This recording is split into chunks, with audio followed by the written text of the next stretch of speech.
Okay, so this is Best Practices Quick Takes, part 4. I actually love this series because none of these are big enough to take an entire PD, but they're easy and quick enough that are helpful and you can implement right away. And it's really easy for me to kind of throw them onto a slide. So, like I said, I've just re-entered into the classroom, and so that perspective has definitely helped.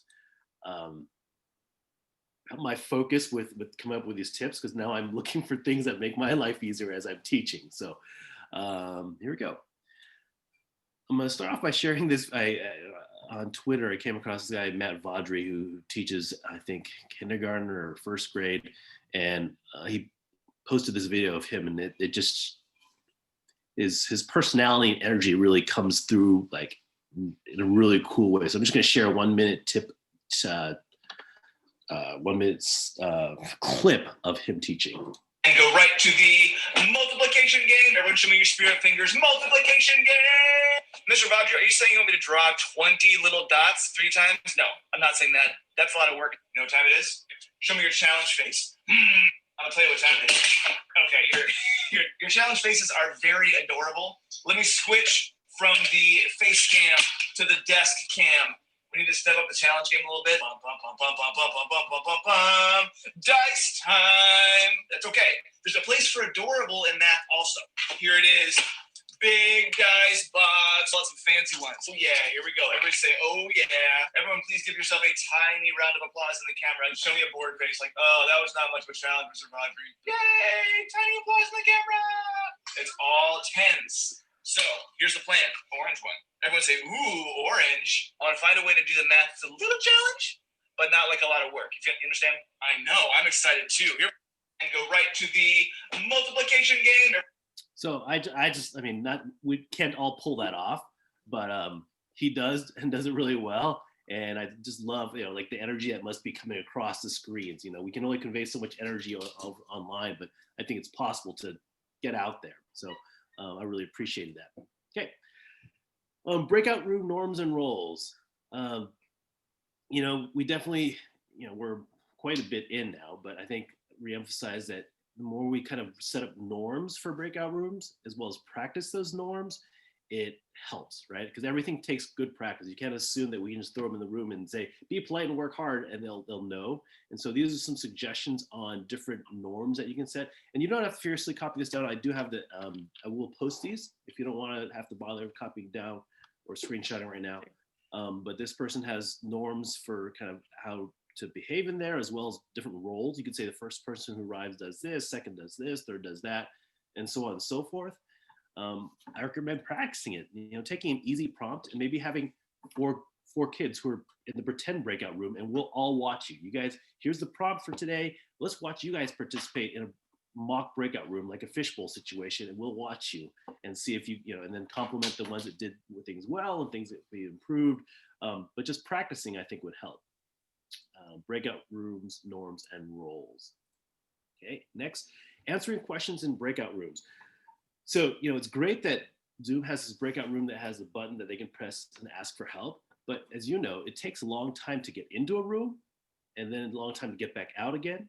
And then also, if you're out in a breakout room and other students get to class late or get kicked out, you're not in the main room to deal with that. So one suggestion that another teacher made was, instead of you going into the breakout room, have somebody in the breakout room be designated as the question asker, and they come to the main room, ask you your question, and then they go back to the breakout room so that they come out to you.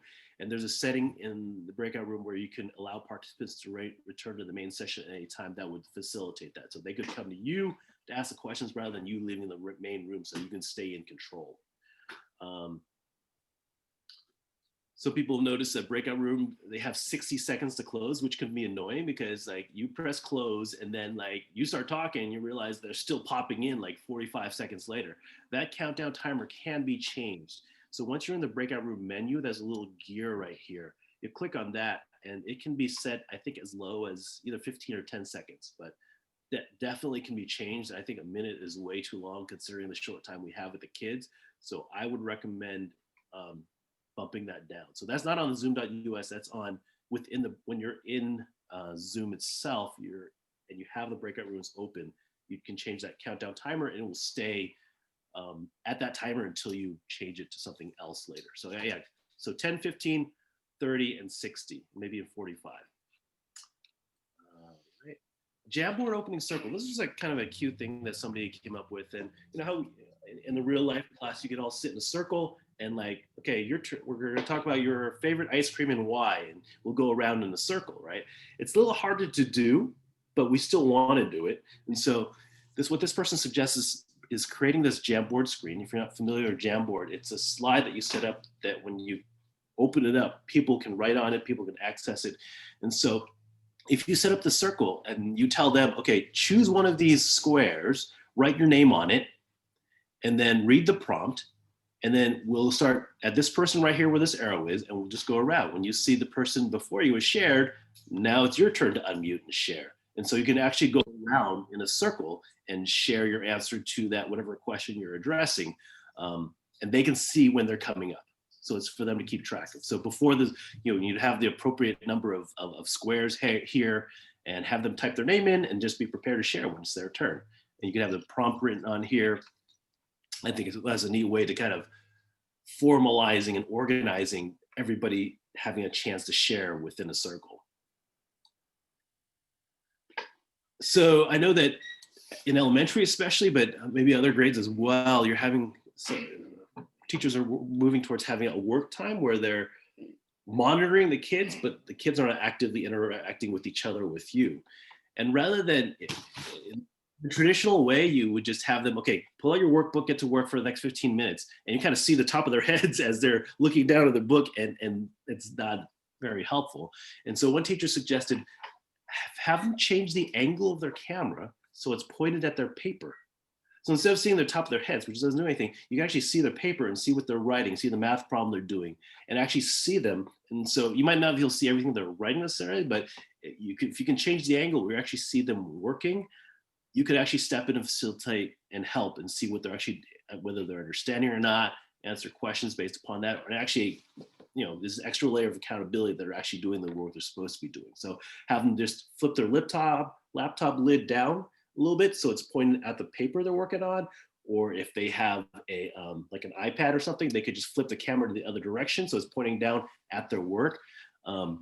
That I think would facilitate kind of that live work that they're doing, so you can still actually monitor their work. This one I'm really excited about. It's called whiteboard.fi. It's a website, and you know how in class you can at times give everybody a whiteboard and they're writing on it. Okay, let's all do write something on the whiteboard. Everybody's writing on it and everybody hold their whiteboard for this to see. This simulates that almost to a T. So I'm actually going to we're going to take a few minutes and actually try this now. So I'm going to explain it first, and then we're going to actually give it a go because I think it's a pretty cool tool. So the website is called whiteboard.fi, and one great thing about it is it requires super small, minimal, almost no setup at all. You don't have to pre-set it up. You just go to the website, you click on new class, and it doesn't matter what you name it because this is like a one-time session. I'm just going to type in Lou for my name, and I put create new class.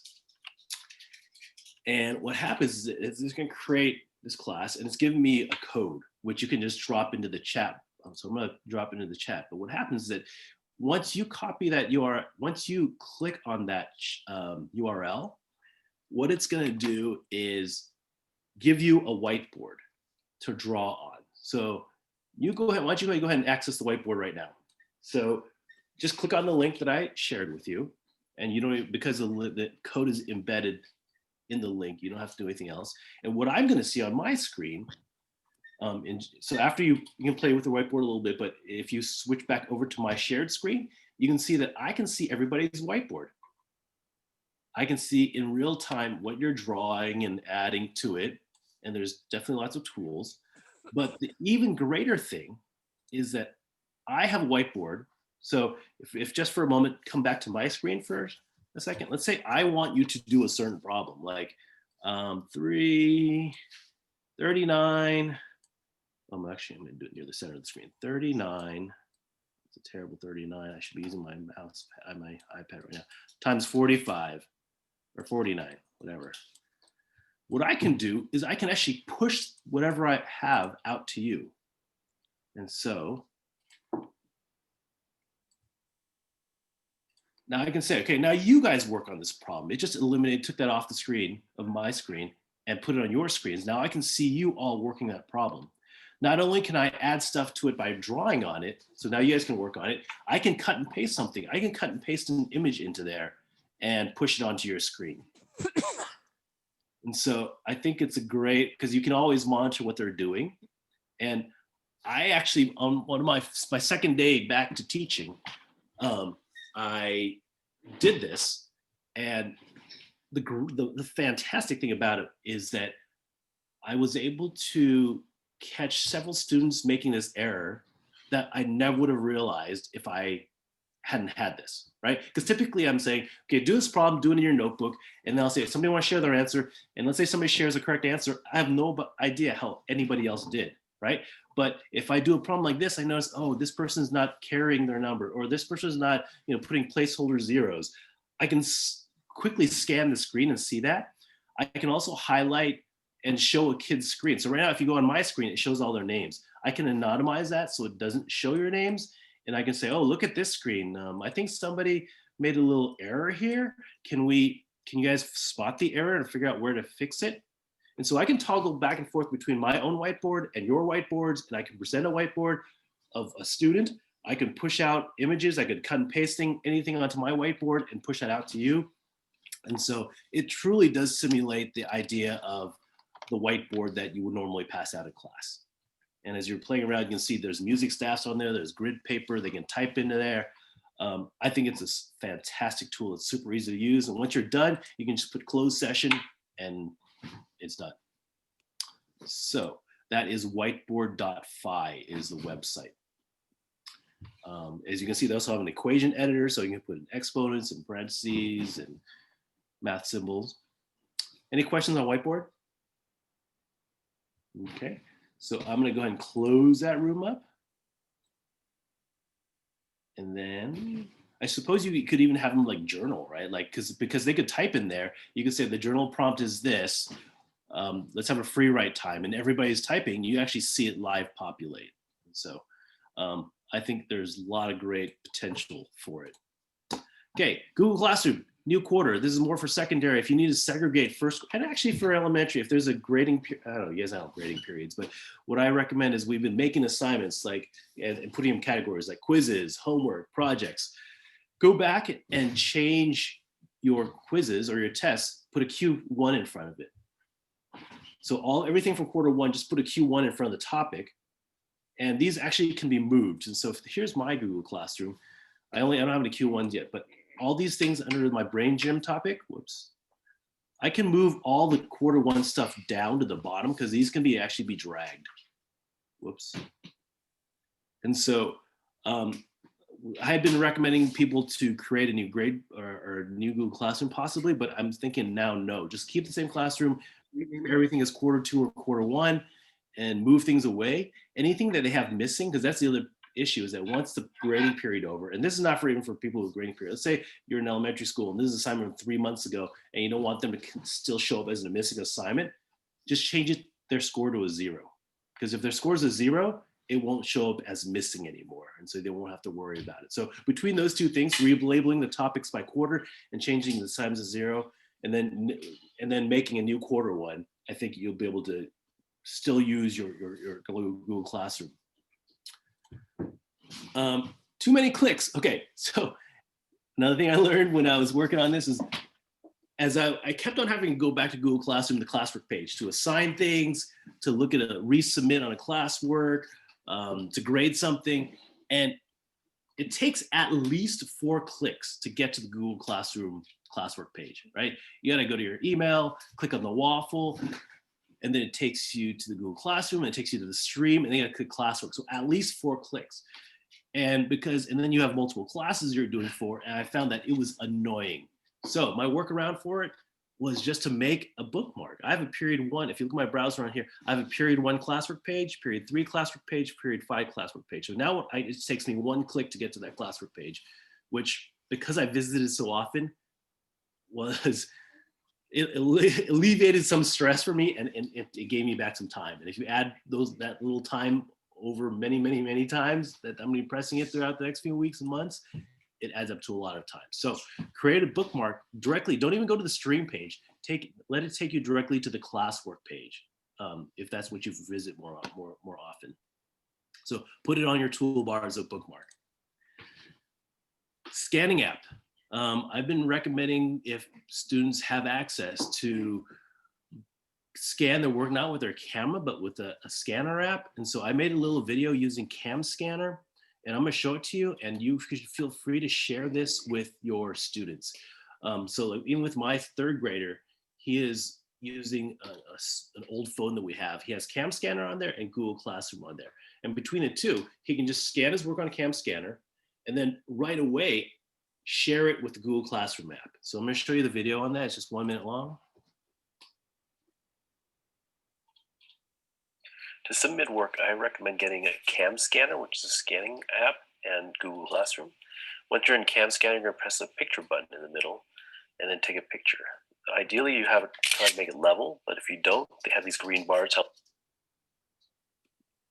help you correct that to make it into a proportional shape. And then you click the little check button, and on the middle button, you press share, and they have multiple means of sharing it. You can email it to yourself.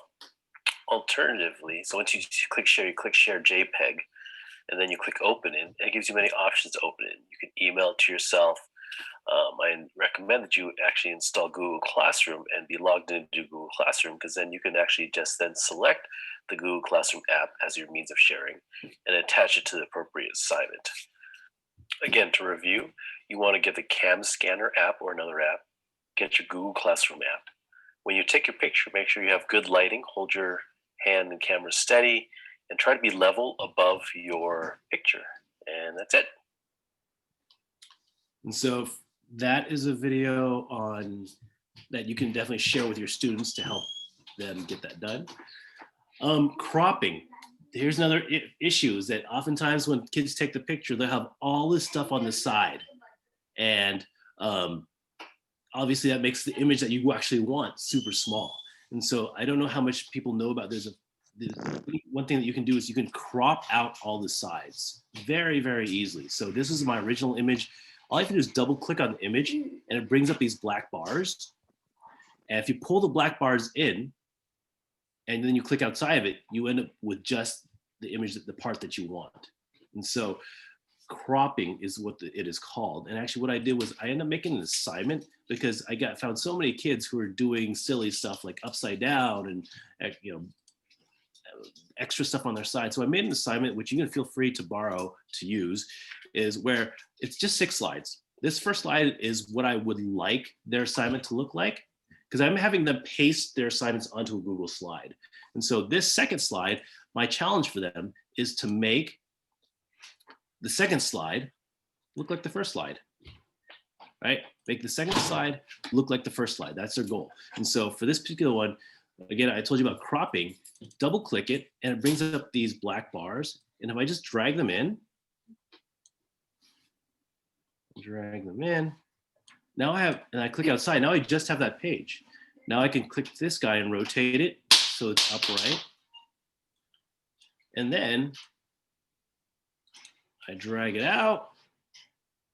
And I take that small image, now it's actually legible and big enough for me to see. And so this is an assignment that I'm assigning to the kids to actually do, right? So that's one of them. This slide 4, I want them to make this, so they're doing Khan Academy. I'm asking them to screenshot their score page and put arrow next to the one they did for this past week. And so I started off with this, where I can't see anything. I have these arrows here. So most kids are like, I know how to do that. I'll just stretch it big. Well, if they stretch it big, these numbers are still a little bit small. So I really want them to actually crop this out, because I tell them their screen has matched the previous screen exactly. Bring those in. And now I've got a little bit better now, but I want them to put the arrow on. And kids are like, okay, let me grab the arrow and I'll drag it down. But then as soon as I drag it out, it disappears. And they're like, what the heck? I can't do anything. And they need to learn that, well, we need to reorder the layering of it, right? Right now the arrow is behind my image. And so I teach them, well, if you right click on here and right click, there's an order. And I can send this image to the back. If I send it to the back, now it brings the arrow to the front. And so again, a practical chance for them to practice this skill. And then this last one, I had them do a flip grade, and I wanted them to, show me the work they did for the flip grade, as well as do a little screenshot of their flip grade. Same idea, where they need to shrink this, they need to crop that, resize it, and then bring that on top. So this was an assignment that I assigned after my first week. I'm like, I need you guys to learn how to do this right so I can see your work. And so on my slide deck, it links you to a copy of this so you can share it with your students if you would like. And I assign it as a homework assignment. Hey, Richard. Yeah. Well, that CAM scanner app is kind of magic, but it's $50 a year. No, it's free. The version I have is free. There should be a free version. Okay. Yeah. I'm gonna keep on looking. It might ask you to pay for certain upgraded features, but okay, but there should be a free version. Okay. It didn't even cost me to download it. It might say, okay, if you wanted to have these premium features, pay for it. But yeah, it is definitely, I've not paid a penny for it. Okay. Okay. Thanks. Yep. Okay, grading and commenting Google Classroom assignment workflow. Okay, this was a thing that what got me stuck, where I was emailing so many, doing the same comments over and over again. And here's what I discovered worked best for the workflow. So I'm gonna read it to you first. And again, you don't have to follow this exactly, but this is what I found saved me, cut my time down to a third of the time. So 1, open each student's assignment in their own tab. 2, look at the work and assign your points. 3, give comments using pre-made comments and pro keys. I'm gonna show you that in just a second. Post comments, but don't click return, and then close the student tab. When you're finished with grading all of them, return all the graded assignments at once. And I suggest if you're putting the grade into Aries, wait a few days for the late assignments to trickle in before exporting the Aries. So here's what I mean by this. Before, what I would do is I would open one single assignment, look at it. So let me just show you. I would open an assignment, I would look at it, I would give it a score, I would type in comments, and then I would hit the return button, and then I would hit the arrow to the next assignment. That process, you can see how long it's taking me to load. It is already kind of a pain in the butt, that piece alone. The returning button I find takes, like, once you hit the return button, it takes like 6 or 7 seconds before it's done doing that. And so that process I found to be very slow. And so what I'm recommending that you do instead, if this ever gets around to loading, is that you actually, what I do is I start with this page. Let's say you have all, 20 of the kids turned in. I'll go through and click each one of them. So I'll click it, it'll open. I won't even wait for it to finish opening. And then I'll go back to this original screen and I'll open the next one. And then I'll go back to the original screen and I'll open the next one until all 20 of them are open. All right. Now they're not completely loaded yet, but they're at least open on tabs. Now what I do is I go and look at the first kid. Now this will take a second or two to load, but I'll give it a score, whatever number. I'll type in my comments over here.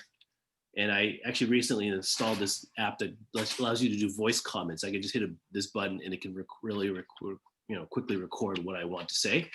And then I don't hit return. I actually just exit this out. After I'm done putting my grade and my comments, I exit out. Basically, and then when all the assignments are X'd out, I've done them all.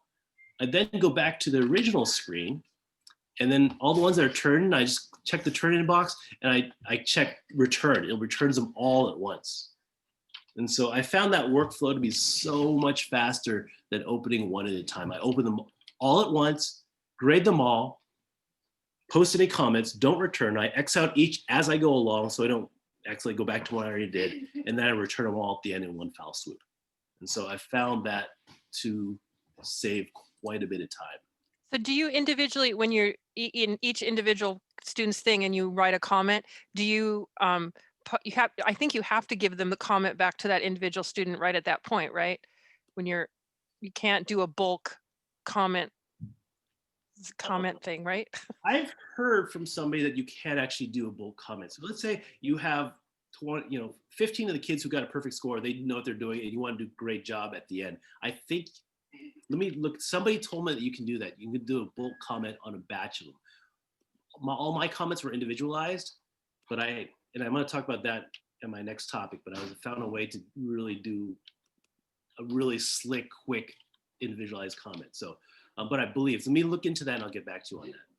Yeah, but okay. So then the thing that you did say though, under your current system, is if you're in Johnny's page and you have a comment for him, you have to return the comment before you move on to Mary.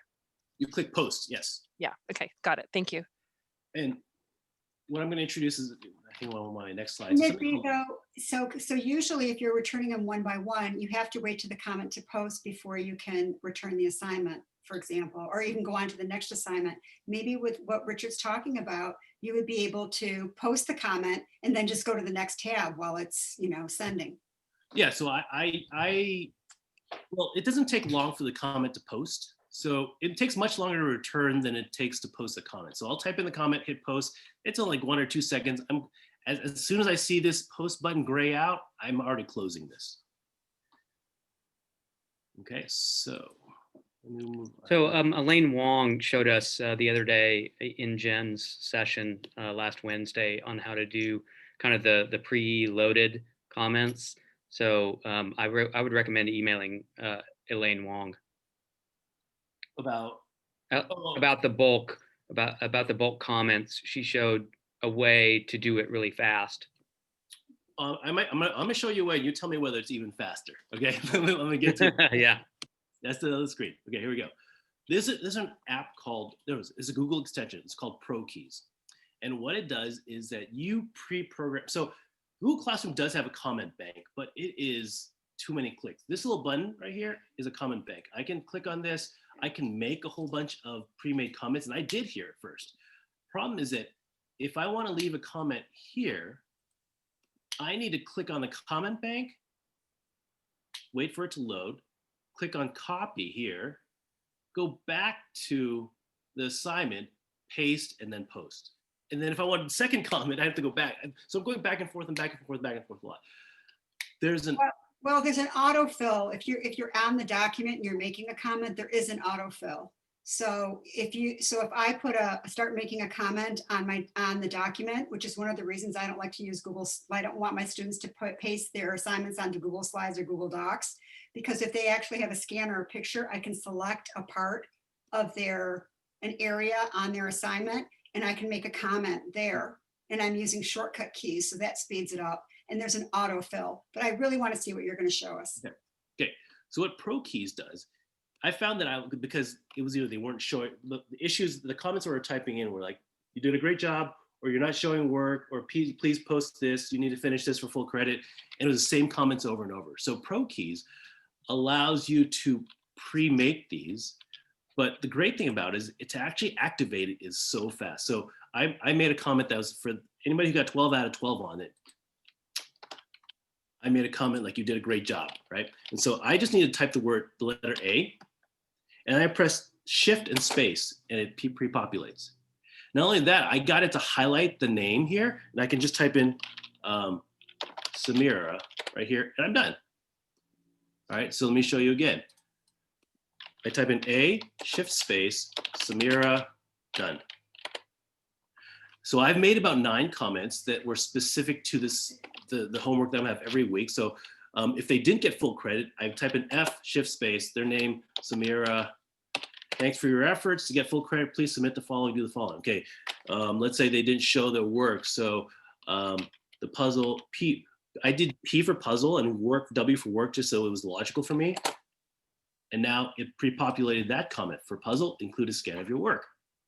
And so what ProKeys does is that it allows you, it's a Google extension where I made all these comments right here, and I pre-program, like for example, one of my last comments, actually for a lot of my emails for parents, I say, thanks for checking in. So I just typed in CI, Shift space, and hits it. Have a great day. Thanks for your email. Those things I have to type it over and over. I cut it down to two keystrokes, 3 keystrokes to get me that line.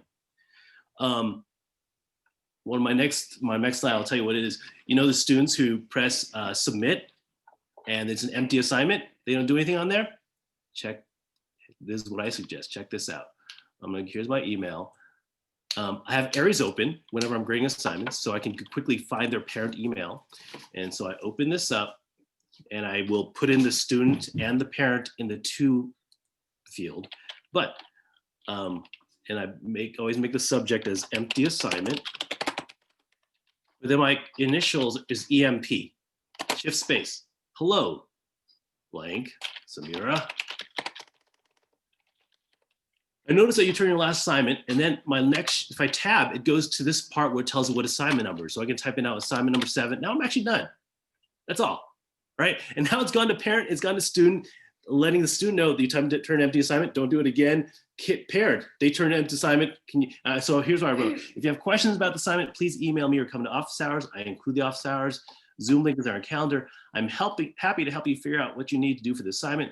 I'm now returning your empty assignment to you. Please complete the work and turn it again after work is completed.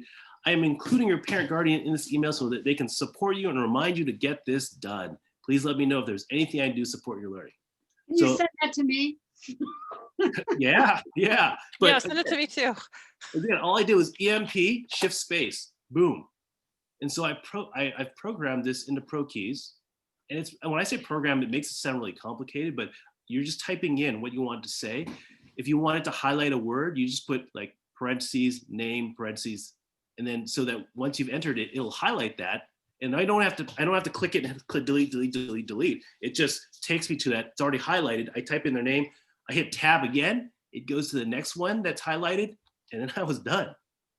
So that stress of doing it over and over, please, you turn an empty assignment, please turn, like, I don't have to worry about it anymore because I already have the form letter, and it's going to be more effective because it's also going to parents. Really, put my name in the recipients. Please. Yeah, me too. I will do that right now. And so, Thank you. Richard, I mean, this is the kind of thing that I feel like I might want to do an all staff training on. Like, this can make so many things, so many people's lives easier. Yes, exactly. 100%. We might need to talk more. I am happy to, you know what? I have this on my next slide, so I can send it to you, but it's on my next slide in the slide deck. So is it called ProKeys or is it called? ProKeys. So even if you want to do it right now, just to open the window so you know, type ProKeys Google extension and install it.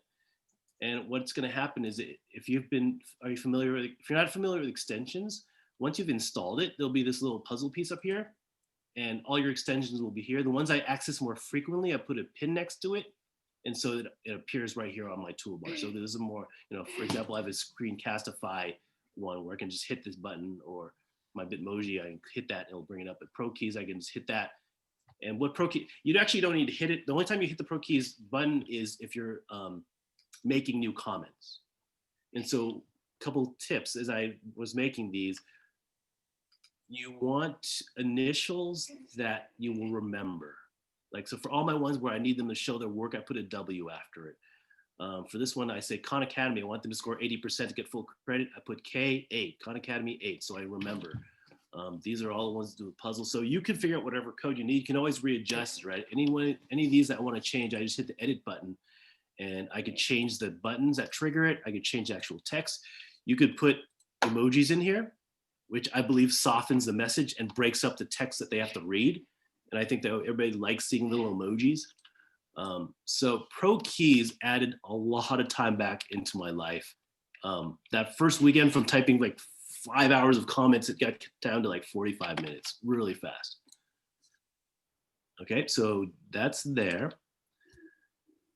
Google Classroom notifications. Okay, so here's the thing I realized. I'm sending all these comments to kids on how to get their assignments to full credit. And some kids they don't have their notifications turned on. I realized this for my son because he's in 3rd grade. And the teacher was leaving comments, and somehow I randomly happened upon an assignment that she had left a comment on that we didn't know about. And so you have to encourage your kids to go to Google Classroom and turn on their notifications. And they could turn on their notifications for when you leave private comments, when you return and grade work, due dates, when you post new assignments, so that they do get an email. So, I mean, it does mean they have to regularly check their email, but without the Google Classroom notifications being on, you're just speaking into the void, because who's going to look up an assignment they turned in last week? You know, out of all the classes they have, like I'm going to look through every assignment, look for comments from your teacher. They won't. And so turning on Google Classroom notifications is critical, I think. And so the process is pretty straightforward. There's, when you're in the Google Classroom page, there's 3 bars here. You click that, it opens up a long menu with all your classes. And there's a settings button gear at the very bottom.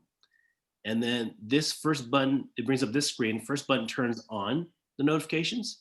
Here it tells them what notifications to turn on. And then the lastly, which is actually most important, which is really easy to miss, is this little caret here that instructs Google Classroom which classes you want the notifications turned on for. And so they need to press that, it opens up the menu and you choose their classes. And so I think it's worth dedicating class time to get your kids to turn this on and make sure they check their email so they do get your comments. Somebody asked me, how can I set up a situation? Let's say you want to talk to a kid one-on-one in the middle of class. You know, your kids are working and you want to pull somebody aside. Normally you could take them into the hallway or in your office and say something. Here's my workaround for that. Create a single breakout room, but check manually assign. If you check manually assign, it'll put everybody in the unassigned category. And you could just choose the one kid, stick them in the room, create the room, and then you join them. And then you can talk to them one-on-one. This is, if you don't want everybody else in a room, they'll still stay in the main room. But that allows, you know, you have 30 seconds to talk to a kid individually. You might want to, during that time, not allow kids to unmute so they're not doing dumb things while you're gone. But this is one way to kind of open up your office and talk to somebody in the middle of a class. You might want to copy this down. That is my last slide. Bit.ly best practices 4, all lowercase. That'll take you to the slide deck. All the resources I talked about, there are tutorial videos. There's that practice assignment on formatting. All that is on here. Are there... Hey, Richard, could you tell us about that voice recording app you brought up that you're putting into the comments? Okay, there are 2 different ones. One is Talking, I think, Kim, this is Talking Comment, right? I think you said you used this before. Talking Comment, you see this little microphone I have on the side of the screen. I just hit this and it's already recording. It's recording my voice right now. When I'm done recording, I hit the little check and then it gives you a link that you cut and paste into the document, and then they can click on that and hear what you have to say. Alternatively, so that's one, it's called Talk and Comment. The other one is called Mote, M-O-T-E, and that one I find I've not used it once, but if you notice the button's actually right, it works, I think mainly in the Google platform. And so notice that it's right here in the comment box. So right now I can click there, record my comment, and when I click done, it's already in the comment box. There's no need for me to cut and paste or anything. Now I just click post and they click on that and they'll hear my comment. And so I think from that standpoint, M-O-T-E might be slightly less keystrokes, right? So it's gonna save you a little bit of time. You don't have to open something else. It's all right there. So M-O-T-E, again, it is also a Google extension. You install it. And once you've installed it, refresh your screen. And then every time you open up a Google thing, it will be available. Okay, other questions? I had a question, and that is, I would like to be able to play a team game with my students. Is there any way on Zoom that you know of for students to be able to work on teams? Because obviously you put them in breakout rooms, they can't see each other, they can't hear each other. If we're all in the main room, is there some way besides just saying, you know, these 3 people, you're on the same team, listen to each other? I mean, is there anything that you've heard of? Wait, what's the problem of putting them into breakout rooms? That we can't, to play a game as a whole class. So you want them to hear each other, but also hear what's going on in the whole class. Well, I mean, you know, the idea that you would call on team 1 and that, you know, team 1 would be able to give an answer, whoever on the team has the answer, and maybe the other couple people would say, yes, I agree, or no, I don't, you know, something like that, so that they could all hear each other, but work collaboratively. I would say chatting with the, I mean, I don't know that, there's a way Yeah. that they talk to each other without everybody else hearing. Yeah, no, but you want, actually, you would want everybody to hear that. You see, this is specific to language because they're doing something orally. I don't want this in chat. I don't want it. I mean, the whiteboard's fantastic, okay? But I don't want it on a Padlet. I want it to be oral. Mhm. I mean, could you mute everybody and just unmute that group of three? Like we're just listening to you guys talk, nobody else is talking. And they can exchange and then give their answer. I mean, it's a lot of clicking for you. Or they can, everybody mute yourselves except for these three. You guys, we're gonna listen to you talk for 30 seconds. Here's the question, talk it over. At the end of 30 seconds, give us your answer. I don't know, I'm just thinking out loud here. Yeah, I know. I've been wrestling with this one too. I wanted to play a team game like I do in class, where the kids they get to collaborate, before they give an answer. But here they would have to offer an answer, and the others say, thumbs up. We'll stick with that, or I'm just trying to see the organization of this. You want all 5 teams collaborating at the same time? So you want all 5 teams to be able to talk to each other at the same time. Is that right? It's a possibility. I mean, it could go either way depending on what was available for them to be able to work and agree with just even being able to have one person speak for the team and then the others agree or disagree, or be able to correct what the other person has said for the team. I'm just trying to simulate what I've done in class for years, and this is the best I've come up with so far, and I was wondering if you knew anything that would facilitate it. Not off the top of my head. The only thing I can think of is to go into breakout. I mean, maybe you're doing this already, but if you have the teams go into the breakout rooms, talk in their breakout rooms, and they have the questions, like there's 3 questions and they talk them through in the breakout rooms and then bring everybody back together and then have a group discussion from that. And then they would get the talking in the breakout rooms. But then when they're back together, they would be prepared. It'd be preloaded. Yeah, that's a great idea right there. I mean, I was thinking of shorter things, but I could give them several shorter things and they could work it out beforehand. That's a great idea. Hey, Linda, is this idea like a fishbowl? Like there's one group that's kind of in the spotlight while the others are looking at them? Yeah, but it's really short term. Yeah. I mean, it's only for, a short answer. But what Kelly was saying, I think, giving them the chance to prepare their answers. I mean, I usually give them a chance to prepare their answers a short time and then, call on them in order. I would call on them in order around the classroom. But what Kelly is saying could work. I think that's just the idea, just that organization piece.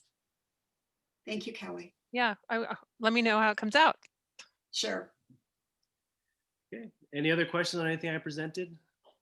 If you're having trouble implementing anything, please do let me know. I'm happy to because I've now touched these things, I've used them. I'm happy to troubleshoot anything that I've run into and can help you figure out. So hopefully some of these tips will help save a good amount of time for you. They have for me. And if you have further ways of tweaking them, making them even better, I'm all ears, put them into my next quick take. So Thank you. Thank you very much. Yeah. Thank you guys for coming. I appreciate it. And All right, thank you. So Rich, how many people came last Friday? How many children came to your 3 people, and they actually, this is the question I bring up with IT, is that I have some kids who are not, for some reason, not getting notifications from Google. Like I went through all their settings with them and they signed up for Google Classroom notifications and they're not getting anything. And so there's something wrong, but nobody actually came for help. Well, beyond those 3. uh-huh. No. Sorry, Ada did from Linda's. I was going to ask. Ada did, but nobody else did. So it has not been a popular Friday afternoon coming to Mr. Liu to talk about tech has not been popular. I don't know how is it well advertised though. I know I told a couple of my students, I guess they didn't make it, but Are you so? Well, I have Darren's ear. This is interesting. I talked to a friend, actually Karen Kep's husband, Manoa, and things at Akulani's, but they have some sort of automated system where if a teacher is concerned about a student, they can somehow on their learning management system flag them. And once they've been flagged, then they're required to come to office hours And so digitally, you know, I can press a button. This kid's not turning any homework. Bam, they've got to come to office hours, and the system like prompts them that they have to come. Oh, so they would get an automatic message. That would be good. Yeah. Yeah, if we have students that, yeah, that would be good. And then the system could All just. opt hours is optional, and so like of course they're going to opt out. And so if we somehow got to the system working, identify those who need it, and then require them and schedule them to come, that would be neat. Richard, do you know, are they using the Flex Time app? Does that sound familiar at all? I will ask and find out for you. Okay. I mean, I know Manoa as well, actually, so I might be able to just ask him too. Yeah. Yeah, you should. That sounded fantastic. I mean, I feel like right now it's those kids who are falling through the cracks, and we say come to office hours. Of course, they're not going to come through office hours because they're already falling through the cracks. No, that's a really good idea. Yeah. Yeah. Well, thank you. Yeah, you're welcome. Thanks. Thank you, Richard. Thanks for coming on Thank Monday. you. Bye. Bye-bye. Bye.